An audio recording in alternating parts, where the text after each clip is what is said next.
Hi everyone, in this lesson we are going to cover the freshness of the zone, which is an important factor that you should take into account when evaluating the quality of your supply and demand zones. You know, it's very simple to evaluate the freshness of the zone. Look at this illustration. As you can see, we have three demand zones. The first zone is fresh because it has not yet been tested, and this zone will offer the highest probability of a bounce. The second one is tested for the first time and it is still considered strong. So when the market retraced back to test it again, it can be considered a strong zone. But to trade it, you should wait for a strong price action signal. The third zone is weak and it should be ignored because it is tested a couple of times, and the greater the number of times the zone is tested, the more likely it is to break. So to determine whether the zone is fresh, you should see how many times the level is tested. If the zone was tested more than twice, you should ignore it. Let me give you some real chart examples.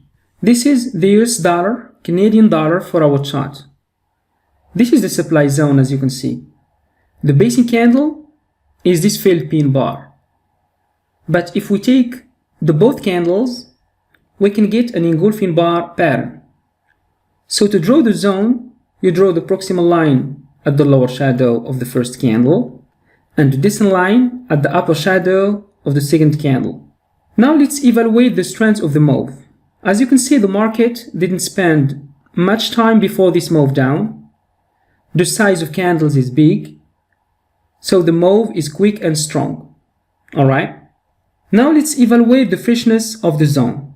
This is a fresh zone because it has not yet been tested, so it is a very strong zone.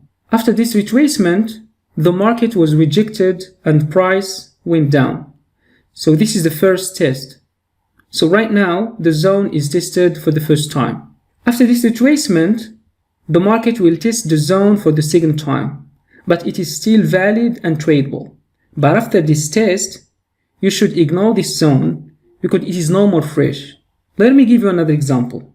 This is the Euro US dollar 1 hour chart. Look at this move. This is a clear supply zone. The move is quick and strong, which confirms the strength of the move. Let's now evaluate the freshness of the zone. As you can see, this is a fresh supply zone.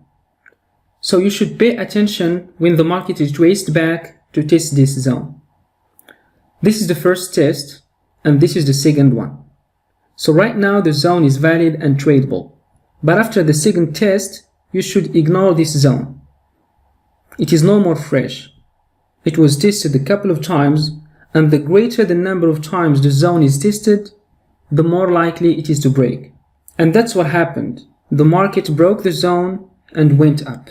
Look at another example. This is the Aussie GPY 1 hour chart. This is the first demand zone. The basic candle is a pin bar. To draw the zone, you draw the proximal line at the noise and the descent line at the lower shadow. The move is quick and strong, which indicates the strength of the move, and the zone is fresh because it has not yet been tested. Look at the second demand zone. The move is quick and strong. The candle size is big. The zone is fresh because it has not yet been tested. This is the first test and the zone worked well because it was tested for the first time. We can still trade the zone if there is another test, but we should wait for a strong price action signal. So this is how we evaluate the freshness of the zone.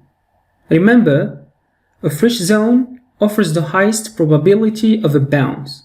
But the greater the number of times the zone is tested, the more likely it is to break. See you in the next lesson.